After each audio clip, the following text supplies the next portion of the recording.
Hi everybody. This video is going to be about reading and some of the myths that we've all been taught about reading. And I'm going to try to give you a little bit of feedback about how to read properly to learn. So the first thing I want to talk about is that reading is doing. I've had multiple students throughout my time teaching say, I don't learn by reading, I learn by doing.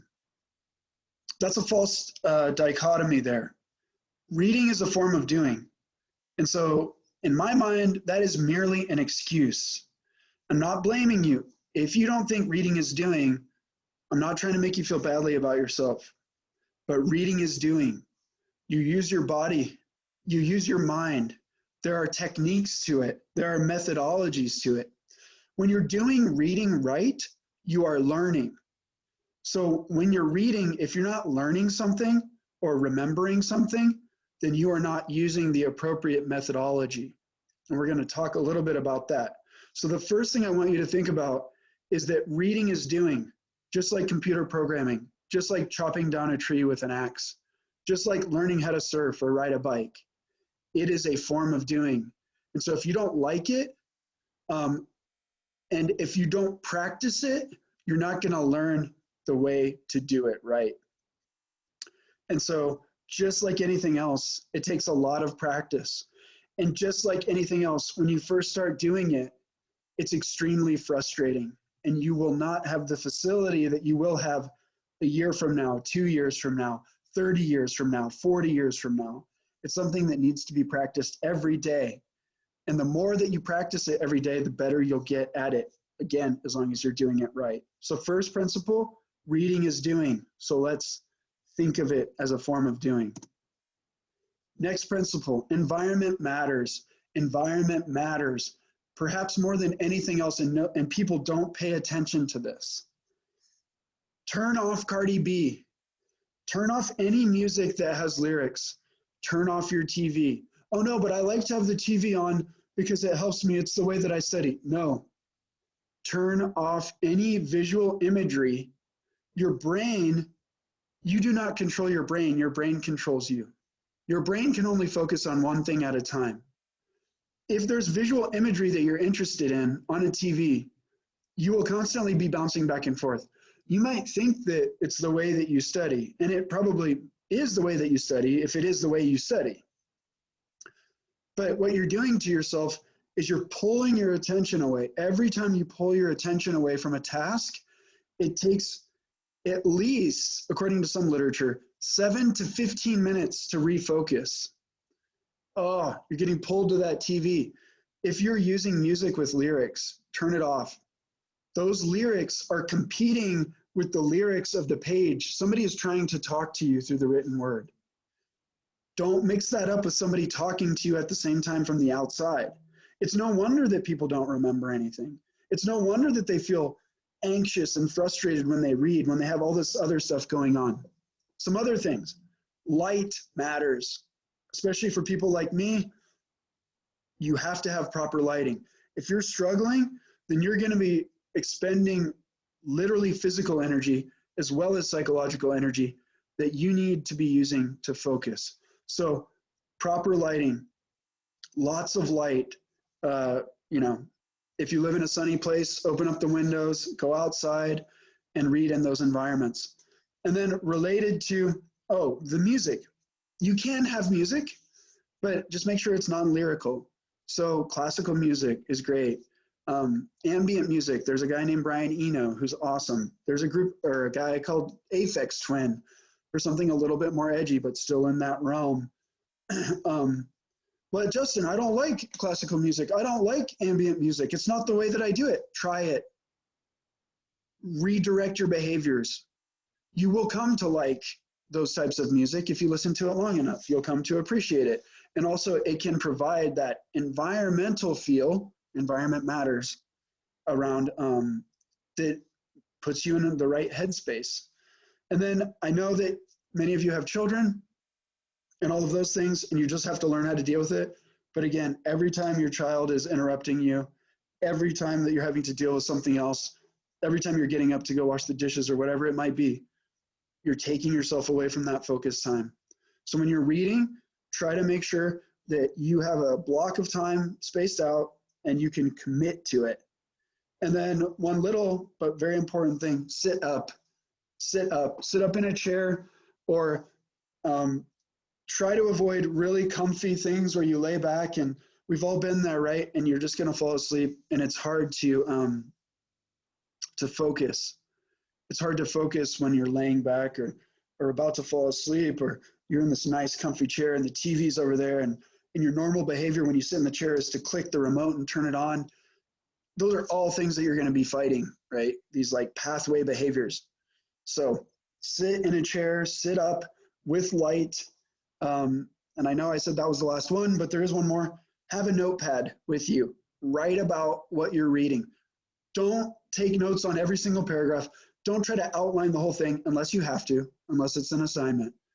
When I say write about things, if you like a quote, write, I like quote, page 4, second paragraph. If it makes you think of something that could be like a thesis for a paper, this idea made me think about my thesis. My thesis could be. So be very pragmatic and selfish with your comments. Make it all about you. It's all about what you're interested in, writing it down. It's all about a way to finish an assignment. It's all about an idea that you have that you're promoting. It's all about you. Write it all down. Make it applicable to your life. The next thing, read slowly. I'm just going to repeat these every single time. Read slowly. Please read slowly. Somewhere along the line, me included, all of us were taught that reading fast and reading things once is the way that you do things, and that really good readers are speed readers, and they read really fast and they understand everything. That's like 1 out of 100,000 people can do that. I can't do that. You can't do that. You wouldn't be watching this video if you could do that. So for people like us, we need to slow down in order to understand. Bill Gates can read 500 words a minute and apparently retain 80 to 90% of the content. You're not Bill Gates. I'm not Bill Gates. We didn't invent operating systems for computers, right? Because we're not Bill Gates, and that's okay. And so what we need to do is we need to slow down. So don't feel like if you have to read slowly that means anything about who you are as a human, how smart you are. And the bad part is that we separate kids when they're 5 years old or whatever into the bluebirds and the robins. And the bluebirds are the ones who are really good at reading, and then the robins get demoralized, and they know that they're the B team when it comes to reading, right? And then that goes with them forever. And I don't know if they do that in elementary school anymore, but that's what they did when I was in elementary school. And you might have that feeling right now, like, oh, I'm so dumb. It takes me so long to understand this stuff, and I can't barely get through a page. That means nothing about you. That actually means that you're smart. It means that just have some patience with yourself. Have some patience and some love for yourself. It's okay, Justin. You're going to get through this. You just finished a page. You can do another page, right? This is how fast you read, Justin. If the teacher's going to be mad because you only made it through 50 pages out of the 100, that's on them. Because what you care about, Justin, is understanding and learning. So read slowly, focus on the things that you do understand. And then reread. Reread. Expect to reread. Always reread. Reread. So I had a professor once who said, Kant's Critique of Pure Reason, that's a good book to read 9 times, and then you might understand something from it. And it's totally true. In the classes that I teach, and in college in general, you're going to be reading difficult stuff. That's the whole point. If we gave you stuff that you automatically understood, you wouldn't need to go to college, right? What would be the point?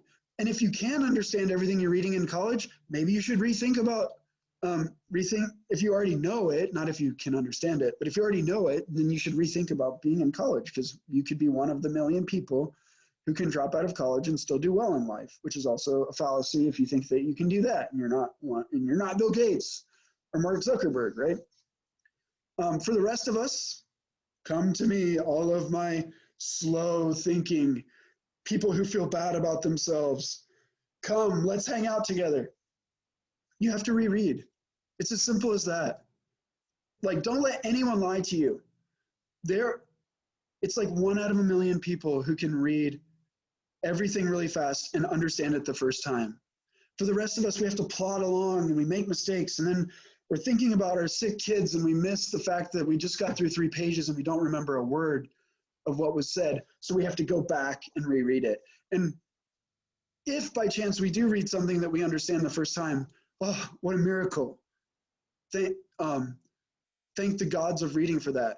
But when you're reading philosophy and the stuff that we're going to be doing in our classes, you might have to read a paragraph like 9 times before you understand it. And then you might not even understand it. So again, I would just encourage you to go in knowing that you need to reread stuff, and then accept yourself for that. Realize that 99.9% of humans are in the same boat, and probably 90% of them are in the same boat feeling bad about themselves. Don't feel bad about yourself because you have to reread. It means you're a good reader when you reread. It means that you care. It means that you're giving your brain the opportunity to learn. Everything in life takes practice and repetition. Can you imagine if you held yourself to the same standard when you're learning piano? You're sitting down. Okay, this is middle C. Okay, bing. What's the next letter? I don't know. Is it a D? Yeah, that's right. Oh, I messed up. Okay, I'm done. I should have gotten it all right the first time. Or riding a bike, who hasn't fallen down 10 times and skinned up your knees? Right? Why would it be any different with reading? Why would it be any different with any text to understand it? Reread. All right. And then we have the reflect, write, and discuss. If you are reading and you're not sitting back like, that really resonated with me, or I like that. If you're not reflecting on what you're reading, if you're just like, okay, I made it through that page, next page, next page. Oh, I made it, 100 pages, okay. If you're just doing that, you're not, again, building those pathways.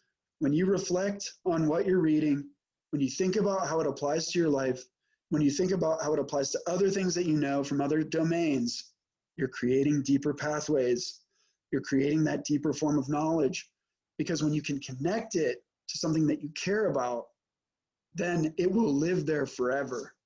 And then once you start connecting things from different realms, all of a sudden you get this thing, it's like an octopus, right? And all of the tentacles are going out and it's just eating everything. It eats the harpoon. It's like Hegel. It eats everything. The other thing, I already talked about it, write. Have your notepad. I've got mine here right now. Also, it reminds me of my own death. Okay, have your notepad. Don't take notes on every single page. Don't do an outline unless, again, you have to. Write about the things that you care about.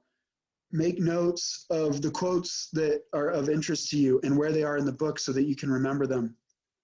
Right? If you just get inspiration to, like, I don't know, write a nonfiction work or to write something about your life, do it. Like, make that journal like you're writing in your reading journal. Because again, when you write things out, when you reflect on them, all of these tactile things, this doing that we do with our bodies create our memories too. Memories are not just ethereal, abstract concepts that somehow pop out of the cells of our brain. Our memories are connected to our bodies, right? Have you ever had the experience where you smell something and all of a sudden you're taken back to childhood and you're like, whoa, or somebody touches you a certain way and it's either a positive or a negative feeling because of memories or experiences that you've had before? Hopefully it's a positive one, like somebody gives you, that feels comforting and it reminds me of the way that my grandmother used to hug me or whatever, right? Our memories are just, they're embodied too.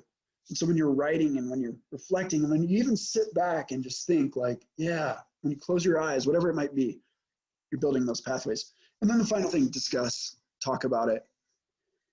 I know it can be hard. Many of you I know are in distance online education, but talk about the stuff you're learning with everybody you can. Talk about it at work, talk about it with your kids. One thing, I have an 18-month-old daughter and she's starting to obtain language. she's entering the house of being.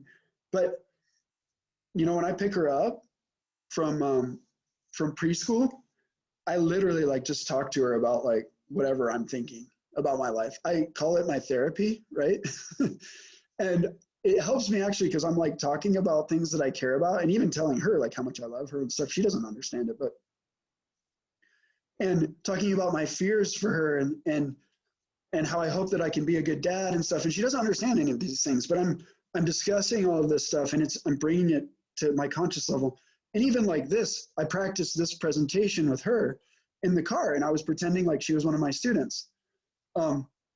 Discussion of the ideas. Now, it's always better when the other person can talk back to you and not just say like, I have a belly button.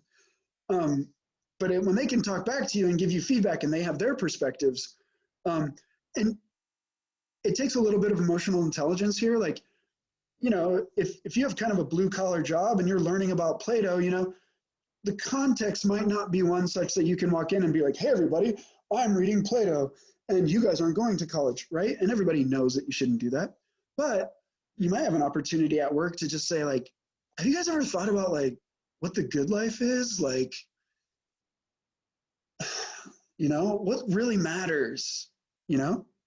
And I think in the right context and done in the right way, you can start to talk about these ideas that you're having. And also you can like help other people get to that point if they're not thinking about those things. I found in my life, I'm a philosopher.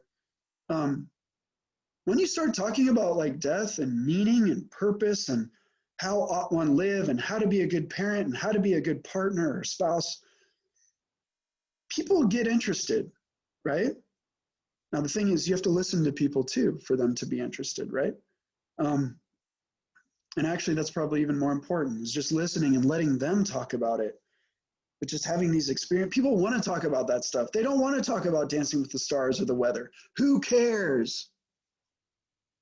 People care about stuff that matters, but we just don't talk about it with each other. So anyway, discuss the things that you're reading with other people. And there's ways to do it with your kids too. Children are so good at answering philosophical questions, and we just assume they're not because we're pretentious adults. Kids know all about death, intuitively, archetypally. They know all about like ethics, right? Now they might have like stunted or like their own personal views that might be a little bit short-sighted, but it's still really fun to talk about them and to get them to think about like these questions about how people should live and what they care about, you know, just asking kids what they care about and directing that into areas of interest to you and things that, that you're learning is a great way for you to learn too. All right, so that's the end of the presentation. I hope that that helps you. My main goal here is to fight against all of the horrible ways that we've been taught about reading and things that we've been taught about thinking about ourselves in a negative sense when it comes to relating to reading and thinking about these things. So I hope that you that help people with some confidence maybe, and also I hope that you try to practice it. I'm very pragmatic, so I always say, you know, like don't knock it till you try it. So feel free to like not try this method, but I would just encourage you try it, see if it works, and remind yourself that if you read slowly and you reread and you care about your reading and you focus, that you're a good reader. You're being a good reader. If you're learning while you're reading, then you're doing reading right. And it's frustrating and it's hard and you don't want to do it sometimes and you can get angry and all of these things. Breathe, push that to the side, and then keep reading. Practice every single day. Have your nose in a book. Read everything that you care about. Read everything that you can get your hands on, and then push yourself a little bit because once you get to certain types of reading that you might not be interested in now, if you can get there, then you can be in all types of magical worlds every part of the day, and it doesn't matter where you live or your experiences. You can be in your mind and you can be with these authors and these thinkers that have thankfully left us their ideas to help us and to help us find meaning and purpose.